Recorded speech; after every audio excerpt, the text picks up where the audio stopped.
জানু, ও জানু, এখন তো স্যার ক্লাসে নেই। তুমি আমাকে একটা ছোট্ট চুমা দাও না গো। ছি ছি ছি, আমি ওই ধরনের মেয়ে নয়। আর হ্যাঁ, তুমি যতই চেষ্টা করো, তুমি আমার থেকে চুমু পাবেই না। ঠিক আছে সোনা, তুমি যখন দেবে না তখন আমি একটা চুমা দিয়ে দিচ্ছি। উম্মুয়া, উম্মুয়া। হ্যাঁ, কে কে কে ক্লাসে চুমা চেটে শুরু করে দিয়েছে। আরে আরে বাবু, তুমি তাড়াতাড়ি সরে যাও, এরা নয়তো ধরে আমাদের কেস দিয়ে দেবে গো। না না, আমার তো পুরো মুড হয়ে গেছে, না নিয়ে ছাড়বই না। স্যার, ও স্যার, দেখো না ক্লাসে কারা চুমা চাটে শুরু করে দিয়েছে। হ্যাঁ, কি বলছিস? তুই দাঁড়া, আমি এক্ষুনি আসছি।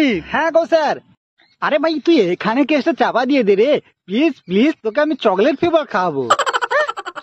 Chocolate flavour? আরে না, মানে তুই তো খারাপ ভাবছিস রে। ক্যাডবেরি, চকলেট ফ্লেভার ক্যাডবেরি কথা বলছি রে। ও তাই বল, আমার তো চকলেট ফ্লেভার শুনে পুরো মাথায় উঠে যাচ্ছিল রে। ঠিক আছে। হ্যালো বন্ধুরা, আপনাদের যদি ভিডিওটি ভালো লাগে তবে অবশ্যই সাবস্ক্রাইব করে আমাদের সঙ্গে জুড়ে থাকবেন। তো চলুন, আগের দিন দেখা আছে এরকম মজাদার ভিডিওতে।